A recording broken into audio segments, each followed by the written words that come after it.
amalan-amalan yang akan masuk ke dalam kuburan dan akan membela orang yang dalam kuburan dari para malaikat yang akan menyakiti kita dalam kuburan. Ma'asyiral muslimat yang dimuliakan Allah Azza wa Jalla, tentu juga masih ada kaitan dengan tazkiyatun nafas. Sebelum saya bahas apa saja amalan-amalan itu, baik kita akan baca riwayatnya baru kita jelaskan.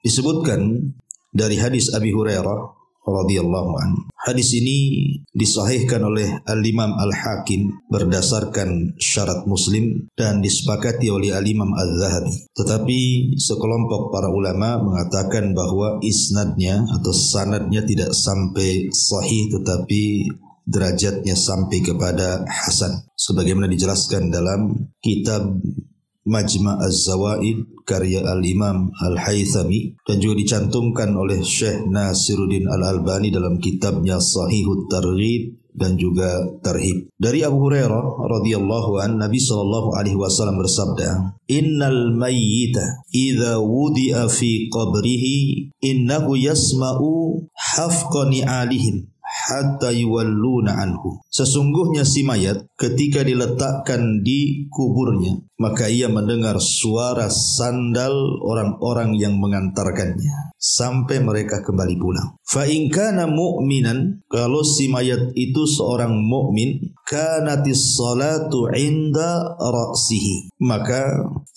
salat akan berada di sisi kepalanya. Wa kana siyamu an yaminihi, dan puasa ada di sebelah kanannya. Wa kanatiz zakatu an shimalihi, dan zakat di sisi kirinya. Wa kana fi'lul khairat min sadaqati wassilati wal ma'rufi wal ihsani ilan nas inda rijlaihi. Adapun perbuatan-perbuatan baik yang lainnya seperti sedekah, silaturahim, perbuatan ma'ruf dan kebaikan kepada manusia lain, maka akan berada di sisi kakinya. Fayu'ta min kibali ra'sihi, lalu malaikat akan mendatangi dari arah kepalanya. Fataqulu salatu, maka salat akan berkata, ma kibali madkhalun. Kata salat kepada malaikat yang hendak mendatangi dari arah kepalanya tersebut akan mengatakan, tidak ada jalan masuk dari arahku. Summa yu'ta an yaminihi, maka malaikat akan mendatangi dari sebelah kanannya. Fayaqulu siyam, maka puasa akan berkata, ma kibali madkhal, tidak ada jalan masuk dari arahku. Summa yu'ta an yasari, maka malaikat akan datang dari sebelah kiri. Fatakulus az-zakatu, maka zakat akan berkata, ma kibali madkhal, tidak ada jalan dari arahku. Summa yu'ta min kibali rijlaihi, fataqulu fi'lul khairati min sadaqati wassilati wal ma'rufi wal ihsani ilan nas ma kibali madkhal. Maka ketika malaikat mengarah dari arah kedua kakinya, maka berkatalah amalan-amalan kebaikan dari sedekah, silaturahim, perbuatan yang ma'ruf, berbuat ihsan kepada manusia, tidak ada jalan dari arah kami. Fayuqalu lahu, maka dikatakan kepada si mayat itu, setelah malaikat ini tidak bisa mendatangi dari arah kanan, dari arah kiri, akhirnya kemudian si mayat disuruh untuk duduk. Ijlis, duduk kap. Fayajlis, maka dia pun duduk. Wa qad mussilat lahu syamsu wa qad udiyat lil ghurubi. Kemudian setelah disuruh duduk, maka ia pun duduk dan dihayalkanlah kepada si mayat ini bahwa matahari hampir terbenam. Kemudian dikatakan kepadanya, ara'aitaka hadzal rajul alladhi kana fikum ma taqulu fihi wa ma tashhadu bihi alaihi. Tahukah kamu dengan laki-laki ini yang dahulu ada di tengah-tengah kamu, apa yang kamu katakan tentangnya dan apa yang kamu saksikan atasnya? Fayaqul, maka dia pun berkata, da'uni hatta usalli. Jangan sibukkan dengan pertanyaan itu. Ini matahari mau tenggelam, aku mau sholat. Fayaquluna, maka para malaikat mengatakan, innaka sataf'al akhbirna amma nas'al anhu. Kemudian dia pun mengatakan, kamu akan melakukannya, tapi kabarkan dulu kepada kami apa pendapatmu tentang laki-laki itu dan apa yang kamu saksikan atasnya. Kemudian orang ini mengatakan, Qala fayaqulu Muhammadun asyhadu annahu Rasulullah. Yang kau tanyakan itu maksudnya Muhammad dan aku bersaksi dia adalah Rasulullah. Wa annahu jaa bil haqqi min indil, dan dia datang dengan kebenaran min indillah dari sisi Allah. Fayuqalu lahu, maka dikatakan kepadanya, ala dzalika hayyita wa ala dzalika mutta wa ala dzalika tub'atsu insyaallah. Kemudian dikatakan kepada si mayat ini, di atas hal itulah kamu hidup, di atas itulah kamu mati, dan di atas itu pula lah kamu akan dibangkitkan. Kemudian dibukakan kepadanya sebuah pintu dari sorga dan dikatakan kepada si mayat ini, hadza maq'aduka minha, inilah tempat dudukmu di sorga. Wa ma'addallahu laka fiha, dan apa yang Allah janjikan untukmu. Fayazdadu ghibtatan wa sururan, maka dia pun semakin rindu, semakin bahagia. Kemudian setelah dia melihat sorga dan dia pun semangat dan bahagia, tiba-tiba yuftahu lahu babun min abwabin nar. Padanya pintu neraka. Setelah dibukakan pintu sorga dia senang, tiba-tiba pintu neraka pula dibuka sama dia. Fayuqalu, dan dikatakan lahu kepadanya, hadza maq'aduka minha, inilah sebenarnya tempat dudukmu. Wa ma'addallahu laka fiha, dan apa yang Allah janjikan untukmu, lau asaitahu, seandainya dulu kau di dunia bermaksiat. Fayazdadu ghibtatan wa sururan, maka dia semakin senang karena tidak jadi kan dimasukkan ke neraka. Summa yufsahu lahu fi qabrihi sab'una dhira'an, kemudian diluaskan kuburnya sejauh 70 hasta. Wa yunawwir lahu fihi, kemudian didatangkan cahaya yang tadinya gelap menjadi terang benderang dalam kuburnya. Wa yu'adul jasadu lima bada'a minhu, lalu dikembalikan ruhnya ke dalam jasadnya. Kemudian fataj'alu nasmatuhu fi nasami at-tayyibi, kemudian ruh yang sudah dimasukkan ke dalam jasad tadi dalam rupa yang sangat baik, wahiya tayrun ya'luqa fi syajaril jannah, yaitu seperti seekor burung yang bertengger di pohon-pohon sorga. Qala fadzalika qauluhu ta'ala, itulah makna daripada firman Allah Subhanahu wa ta'ala, yusabbitullahu alladhina amanu bil qauli tsabit fil hayatid dunya wa fil akhirah. Allah akan meneguhkan orang-orang yang beriman dengan ucapan yang teguh di dalam kehidupan dunia dan di dalam kehidupan akhirat. Surat Ibrahim ayat 27. Inilah teks hadis yang kita akan bahas di pagi hari ini. Ma'asyiral muslimat yang dimuliakan Allah Subhanahu wa taala, lihat kisah tadi, bagaimana orang-orang yang beriman yang ketika di dunia banyak mengamalkan amal saleh. Dari amal-amal yang disebutkan dalam hadis ini, amal-amal itu akan masuk ke dalam kubur dan akan membelanya. Kita urut dari berdasarkan riwayat ini. Pertama, salat. Salat inilah yang akan membela kita di kubur kita. Maka jangan pernah meninggalkan salat. Kenapa kemudian permasalahan kubur itu harus seorang muslim itu lebih memperhatikan dengan sangat dalam? Karena Utsman bin Affan radhiyallahu anhu apabila diingatkan soal kubur itu langsung menangis, Bu. Beda kalau diingatkan dengan akhirat, padahal ada neraka di situ.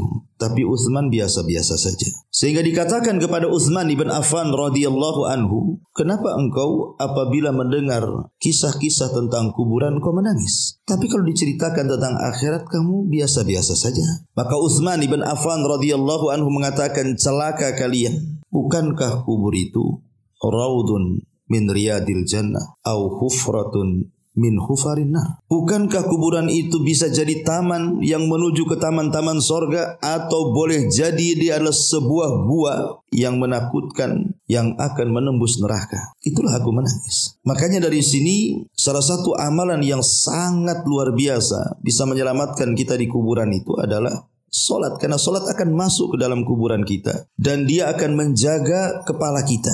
Jelas-jelas dia membela ketika malaikat akan datang kepada kita, dia pun membela kepala kita dan mengatakan, tidak ada jalan untukmu ke sini. Subhanallah, dari sini solat itu penyelamat. Kemudian yang kedua, Salat itu adalah ibadah yang paling efektif untuk menggempur dosa.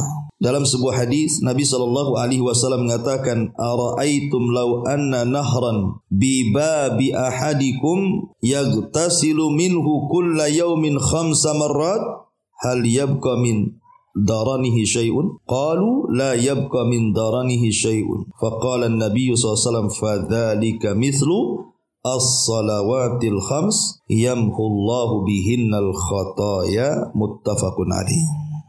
Kata Nabi SAW, bagaimana pendapatmu kalau engkau punya sungai di depan rumahmu itu dan engkau mandi 5 kali dalam sehari di sungai yang bersih, yang jernih itu? Bukankah aku akan bersih badanmu dari kotoran-kotoran, debu yang menempel di badanmu itu? Atau daki-dakimu akan hilang? Maka sahabat, tentu Rasul, kalau orang mandi 5 kali, ya habislah daki di badan tuh. Kata Nabi SAW, itulah salat 5 waktu. Sama dengan kita membersihkan di sungai sehari 5 kali. Lihat bagaimana keutamaan salat. Pertama, menyelamatkan dan membela kita di kuburan. Yang kedua, sebab terbesar dosa kita akan diampuni. Bahkan yang lebih hebat dibandingkan itu, Bu, salat itu penyebab terbesar kita akan mendapatkan nikmat di akhirat melebihi nikmat sorga itu sendiri. Sorga itu sudah nikmat, tapi ada yang lebih nikmat dibandingkan kenikmatan sorga. Apa itu? Ru'yatullahi azza wa jalla. Kita akan melihat Allah. Maka siapa yang banyak salat, maka dia akan banyak melihat Allah. Terutama salat subuh dan salat asar, kalau kita senantiasa menjaganya. Dan itu berdasarkan hadis. Nabi SAW mengatakan dalam hadis yang dikeluarkan Bukhari Muslim dari Jarir Ibn Abdillah Al-Bajali, dia mengatakan, "Kunna julusan inda Rasulillah SAW." Kami lo duduk-duduk di sisi Nabi. "Idh nadhara ilal qamari lailatal badri." Ketika itu Nabi melihat bulan yang sedang terang-terangnya karena waktu itu sedang purnama. Faqala, maka Rasul mengatakan, "Amma innakum satarawna rabbakum kama tarawna hadzal qamar la tudhammuna fi ru'yatihi. Fa in istata'tum alla tughlabu ala salati qabla tulu'i syamsi wa qabla ghurubiha faf'alu." Adapun kalian akan melihat Rabb kalian, kata Rasul, seperti melihat bulan purnama malam ini. Engkau lihat bulan purnama itu, maka sahabat melihat bulan purnama. Lah seperti itu engkau melihat Allah, tidak berdesak-desakan sedikit pun. Maka kalau kalian ingin melihat Allah dan kalian bisa, maka lakukan. Syaratnya apa? Kalau kalian mampu untuk tidak terkalahkan dengan sebuah solat sebelum terbit matahari, maksudnya solat fajar, wa qabla ghurubiha, dan solat subuh, maka kata Rasul SAW, faf'alu, lakukan. Dari sini istinbat para ulama bahwa salat itu adalah sebab terbesar kita mendapatkan nikmat ru'yatullah, melihat Allah. Dan itu juga berdasarkan Al-Quran surah Al-Qiyamah dari ayat 22 sampai ayat 32. Wujuhu yawma idzin nadhirah ila rabbiha nadhirah wa wujuhu yawma idzin basirah tadunnu alla yaf'ala biha faqira. Kalla idza balagatit taraqi wa qila man rah wa dhanna annahu al-firaq wal taffatis saqu bisaq ila rabbika yawma idzinil masaq fala saddaqa wala shalla walakin kadzdzaba wa tawalla. Wajah-wajah orang yang beriman pada hari itu berseri-seri, kepada Tuhannya lah mereka melihat, dan wajah-wajah orang kafir pada hari itu muram. Mereka yakin bahwa akan ditimpakan kepadanya malapetaka yang dahsyat. Sekali-kali jangan apabila napas seseorang telah mendesak sampai ke kerongkongan, lalu dikatakan kepadanya, siapakah yang dapat menyembuhkanmu? Dan dia yakin bahwa sesungguhnya itulah waktu perpisahan dengan dunia, dan bertautlah betis kiri dan betis kanan. Kemudian Tuhanmu lah pada hari itu kamu dihalau, karena ia tidak mau membenarkan Rasul dan juga Al-Quran, dan tidak mau mengerjakan solat, tetapi ia mendustakan Rasul dan berpaling dari kebenaran. Nah, di sini di ujung ayat Ketika orang-orang kafir mereka dihalangi dari melihat Allah karena mereka tidak salat, menunjukkan bahwa kalau seandainya dia masuk Islam dan dia salat, maka tidak ada terhalangi antara dia dengan wajah Allah Subhanahu wa taala. Ini cukup 3 perkara ini saja. Ini sudah rahasia di balik salat luar biasa, Bu. Pertama, salat itu penyelamat kita di kuburan. Yang kedua, salat itu penggugur dosa terbesar, dan yang ketiga, salat itu sebab terbesar kita melihat wajah Allah Subhanahu wa taala. Ini yang pertama. Yang kedua, sedekah. Sedekah, dan di sini juga disebut zakat dulu, kemudian sedekah. Apa sih bedanya zakat dengan sedekah nih, Bu? Ya. Ma'asyiral muslimat yang dimuliakan Allah Subhanahu wa taala, tentu ada perbedaan antara zakat dengan sedekah, Bu ya. Walaupun terkadang dalam Al-Qur'an itu mengistilahkan zakat dengan sedekah, seperti disebutkan dalam surah Taubah itu kan, Bu, di mana Allah Subhanahu wa taala mengatakan dalam ayat ke-60, innamas shadaqatu lil fuqara, dan seterusnya. Jadi Allah membahasakan zakat itu dengan sedekah. Tetapi sebenarnya ada perbedaan antara zakat, sedekah, dan juga infak. Ya. Apa bedanya dari 3 kata yang sering kita dengar itu? Kita akan membahas apa perbedaan zakat dengan sedekah dulu. Zakat itu, Bu, itu diwajibkan Islam dengan benda-benda tertentu seperti emas, perak, pertanian, perdagangan, hewan ternak. Nah, itu khusus, itu berkaitan dengan itu zakat itu. Tapi kalau sedekah tidak mesti, ya. Tidak mesti dengan yang sudah ditetapkan. Umpamanya kalau zakat ternak ada unta, ada sapi, ada kambing. Kalau sedekah tidak perlu, boleh juga pakai ayam. Kan gitu ya. Mentok, bebek, terserah. Ya, lebih umum sedekah. Kemudian kalau zakat itu kan ditentukan tuh haul dan nisabnya, Bu. Harus setahun. Ya, kemudian ada nisabnya.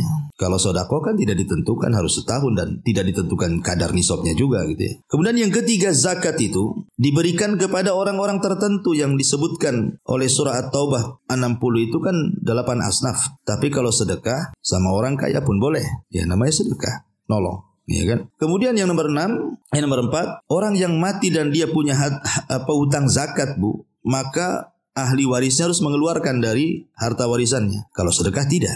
Ya. Kemudian yang nomor 5, orang yang tidak mau bayar zakat, Bu, itu akan diazab. Berdasarkan hadis yang ma'ruf kan, bagaimana azab orang yang meninggalkan zakat. Tapi kalau orang meninggalkan sedekah, walaupun dia sanggup sedekah, ya nggak mungkin diazab karena kan sifatnya sunnah. Kalau zakat wajib gitu ya. Kemudian zakat ini berdasarkan madhab imam yang 4, ya, tidak boleh diberikan kepada keluarga yang merupakan usul ataupun furu. Usul itu maksudnya bapak ke atas, furu itu maksudnya anak ke bawah, cucu, cicit gitu ya. Kalau bapak ke atas kan bapak, kakek, buyut, dan begitu seterusnya. Itu zakat tidak boleh diberikan kepada mereka karena memang kewajiban kita menafkahi mereka. Tapi kalau sedekah boleh, baik ke atas atau ke bawah. Kemudian juga yang nomor 7, zakat itu tidak boleh diberikan kepada orang kaya ataupun orang yang kuat bekerja. Tapi kalau sedekah boleh. Ya. Kemudian yang nomor 8, yang paling afdol pada masalah zakat ini, diambil dari orang kaya tempatan, kemudian disalurkan kepada orang miskin tempatan juga. Artinya jangan disalurkan keluar, itu yang paling afdol. Bahkan ada yang sampai ulama itu mengatakan tidak boleh dikirim zakat itu ke luar daerah gitu ya. Tapi kalau sedekah kan nggak ada khilaf, Bu. Mau ke orang dekat, mau ke orang jauh, boleh-boleh saja, nggak ada masalah. Ya. Kemudian zakat itu tidak boleh diberikan kepada orang kafir, tidak boleh diberikan kepada orang musyrik. Tapi kalau sedekah boleh, nggak ada masalah. Mungkin untuk melembutkan hatinya. Kemudian yang nomor 10, tidak boleh seorang muslim memberikan zakat kepada istrinya. Tidak boleh. Tetapi kalau sedekah boleh. Ataupun sebaliknya. Ya, jadi inilah perbedaan zakat dengan sedekah. Tapi kalau infak ini lebih umum, Bu. Infak ini tidak mesti harus dengan barang gitu ya. Pokoknya infak ini lebih umum, masuk padanya wakaf, hibah, macam-macam, dia lebih umum lagi ya. Tapi ini bukan tempatnya kita jelaskan. Yang ingin saya jelaskan kenapa kemudian di sini disebut zakat secara khusus, kemudian sedekah secara umum dalam hadis ini. Karena nanti zakat itu akan membela kita dari arah sebelah kanan ya. Zakat itu dari sebelah kiri dulu ya. Sebelah kiri dulu, nah sebelah kanan puasa. Jadi zakat itu akan berada di sebelah kiri kita. Lalu apa sih keistimewaan zakat kok dia bisa membela betul-betul kita ketika di kuburan itu? Yang pertama, Bu, karena zakat ataupun sedekahlah secara umum kan, karena Al-Quran juga sering mengistilahkan zakat itu dengan sedekah. Karena kalau kita lihat keutamaannya sedekah ataupun di dalamnya ada zakat itu, dia adalah ibadah yang sangat tinggi sekali nilainya di hadapan Allah Subhanahu wa taala. Disebut dengan afdol al-amal, seafdol-afdolnya amal.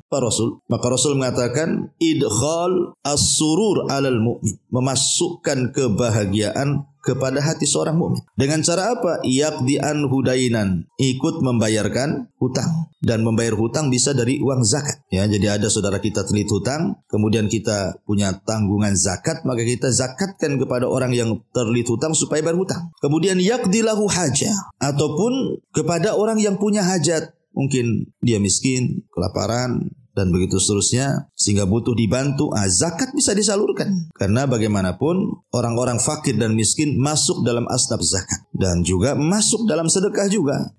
Termasuk juga yanfusulahu kurbatan, bisa menghilangkan kurbah, kesulitan. Intinya bahwa sedekah dan zakat ini seafdal-afdalah. Yang kedua, bisa menghindarkan mara bahaya. Kata Nabi SAW, "Sana'iul ma'ruf taqi masari as-su' wal afat wal muhlikat." Jadi perbuatan-perbuatan bisa memalingkan kita dari perbuatan buruk atau kejadian buruk atau peristiwa yang akan menghancurkan, peristiwa yang akan mencelakakan. Kita bisa dihindar dari bala dan bencana gara-gara sedekah. Kenapa? Karena sedekah ini bisa menggugurkan atau meredam, ya, bahasanya meredam kemurkaan Allah Subhanahu wa taala.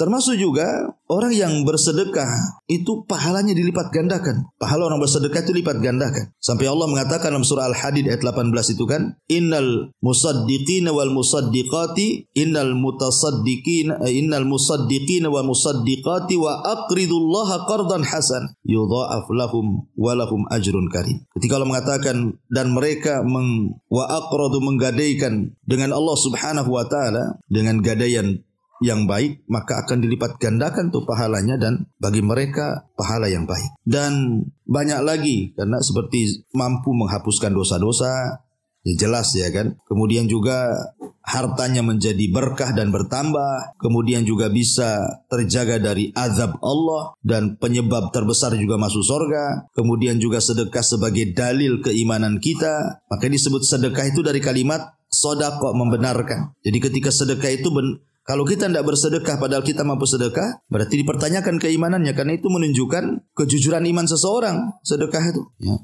Termasuk juga sedekah ini juga adalah pintu-pintu terbukanya sebuah kebaikan. Macam-macam kebaikan itu banyak masuk dari pintu sedekah. Dan banyak lagi lah, karena sedekah ini seagung inilah, maka kenapa kemudian zakat ini akan membela kita di sebelah kiri kita. Kemudian yang ketiga, puasa. Puasa, ya. Ma'ruf puasa jelas keutamaannya. Karena satu hari ibu berpuasa di jalan Allah Subhanahu wa taala, kata Nabi SAW, man shoma yauman fi sabilillah, ba'adallahu wajahu anin nari sab'ina kharifa.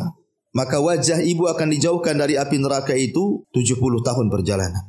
Sampai di mana nih kalau ibu jalan 70 tahun berhenti itu, Bu? Udah jauh tuh. Sejauh itulah wajah kita dijauhkan dari api neraka. Itu yang puasa sunnah, Bu. Pemanya puasa Senin atau puasa Kamis. Itulah pahalanya. Semana dengan puasa wajib.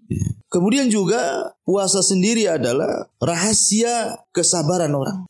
Jadi di balik puasa itu ada rahasia kesabaran yang tidak ada dalam ibadah yang lain, Bu. Jadi ibadah puasa ini terkait dengan 3 kesabaran. Sabar dalam menjalankan ketaatan, sabar dalam menjauhkan kemaksiatan, dan sabar dalam menghadapi qada dan qadar. Adapun sabar menjalankan ketaatan, yang memang puasa harus sabar, kalau enggak batal lah, Bu. Ya kan? Kemudian yang kedua, sabar dari meninggalkan maksiat. Jangan sampai ketika berpuasa ibu gibah, habis puasanya, pahalanya percuma lapar-lapar kan gitu. Ataupun sabar dalam menghadapi qada dan qadar, karena rasa lapar, rasa haus itu bagian dari takdir Allah. Kalau orang tidak makan lapar, kalau orang tidak minum haus, itu udah takdir.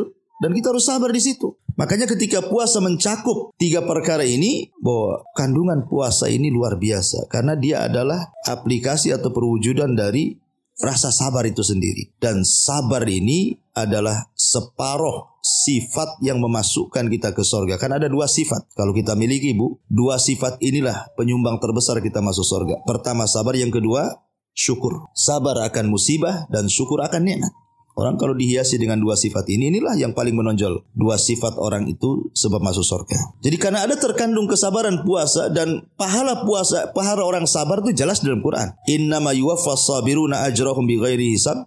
Kami akan cukupkan orang-orang yang sabar itu tanpa hisab. Menunjukkan bahwa puasa itu luar biasa, ya, akan diberikan pahala yang berlipat ganda yang kita tidak tahu. Apalagi satu-satunya ibadah yang mendekati keikhlasan itu adalah puasa. Kenapa saya katakan mendekati keikhlasan dibandingkan ibadah yang lain? Karena puasa nggak nampak, Bu. Kalau sholat nampak lah ibu takbiratul ihram sampai salam. Kalau sedekah ibu nampak jinjing uang, atau mungkin kalau zakat fitrah nenteng beras. Kalau haji nampak ada manasiknya, ya. Jadi semua ibadah baca Quran nampak, semua nampak. Tapi kalau puasa nggak nampak, Bu. Umpamanya sekarang hari Kamis umpamanya. Mungkin di antara ibu ada yang puasa, ada yang tidak. Mana ibu tahu di samping ibu puasa? Tahu Ustaz, gimana caranya? Nih kami edarkan aqua gelas. Tadi minum sama dia tuh. Jangan dia puasa tuh. Belum tentu. Jangan dia memang lagi nggak mood minum kan gitu ya. Mungkin dia sudah bawa dari rumahnya termos isinya kopi dengan teh gitu kan. Ngapain pula aqua gelas katanya. Jadi ya kita kan gak tahu namanya. Gak ada ciri-cirinya orang puasa tuh. Enggak ada Ustaz. Tadi selama dibonceng dia ngeludah-ngeludah terus katanya. Itu lagi sariawan ibu. Ya bukan lagi puasa. Jadi gak bisa. Gimana caranya? Kecuali ngaku. Orang puasa itu ngaku. Baru dia tahu kita puasa. Minumlah. Afan lagi puasa. Itu kita baru tahu kalau dia ngomong begitu. Tapi kalau dia gak ngomong, mana tahu dia puasa.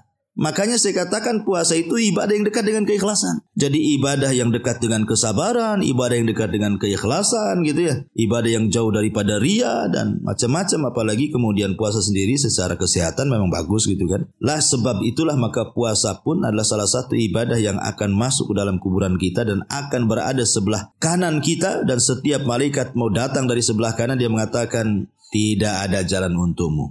Nyingkir sana. Nggak boleh, ini nggak ada jalan untukmu. Dipageri sama puasanya. Jadi dari atas dipageri oleh sholat, kemudian sebelah kanan oleh puasa, sebelah kiri pula oleh zakat. Nah, berarti tinggal sebelah kaki aja, ya kan? Kepala selamat, kanan selamat, kiri selamat. Berarti yang tidak selamat tinggal kaki. Tapi kaki pun akan selamat. Kalau seandainya kita mengerjakan kebaikan atau kebajikan, kemudian di antaranya disebut dalam hadis ini.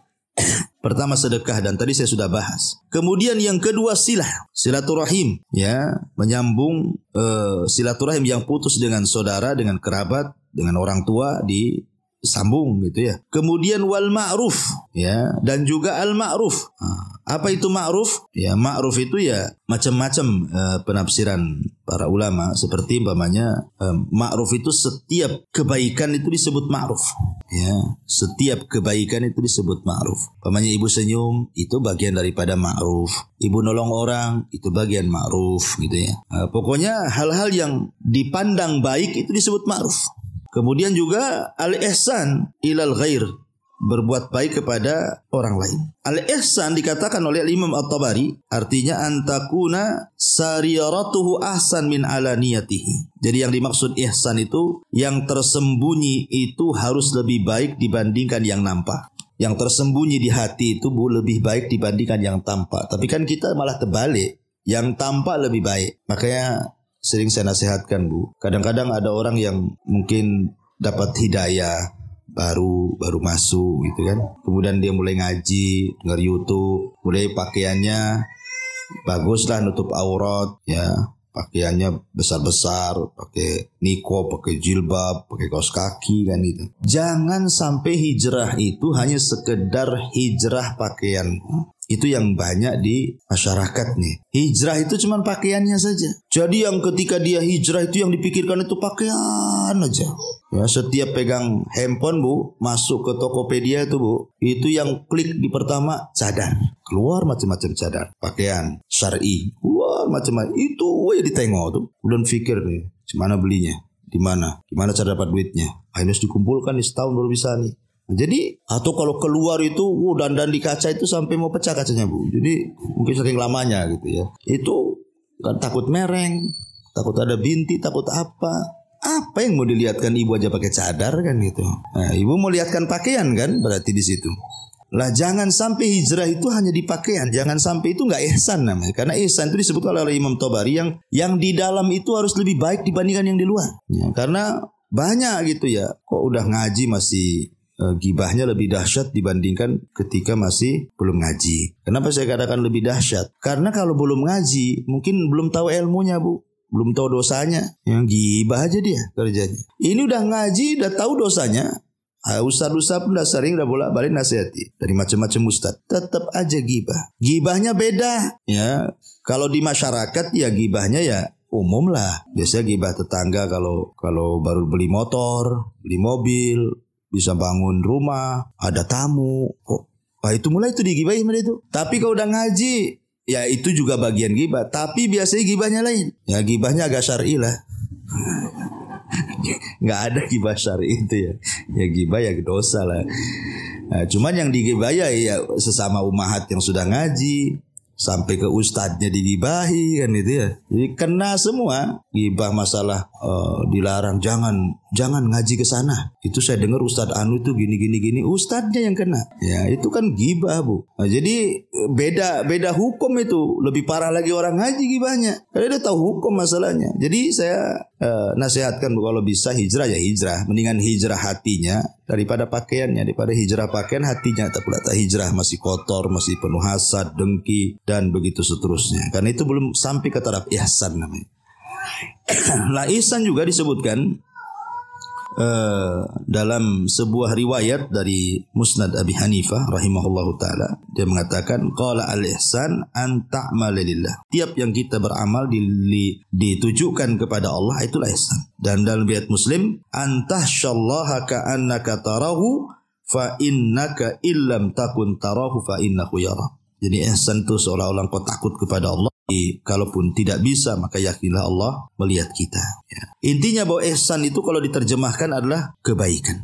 Dan kebaikan itu sering saya ulang-ulang, Bu. Ya, jangan meremehkan sekecil apapun kebaikan. Walaupun kecil, jangan. Karena kecil ini terkadang bisa menyelamatkan orang dari neraka dan dimasukkan ke surga. Sampai-sampai Rasul mengatakan fattakun nar walau bisyikit tamr. Takutlah akan neraka walaupun kau sedekah dengan separuh biji kurma. Separuh kurma itu mana mengenyangkan, Bu. Tapi Rasul mengatakan seperti itu. Karena nanti pada hari kiamat itu ada orang-orang, Bu, diletakkan di tempat yang paling tinggi di antara surga dan neraka yang disebut dengan Ashabul A'raf. Ashabul A'raf itu diletakkan di tempat yang tinggi sekali. Kalau dia memandang surga, pengenlah dia masuk surga. Kalau dia memandang neraka, nampaklah kawan-kawan dia yang bejat-bejat itu di neraka. Dia pun mencaci maki orang-orang yang masuk neraka. Kemudian dia pun takut kalau dimasukkan ke dalam neraka.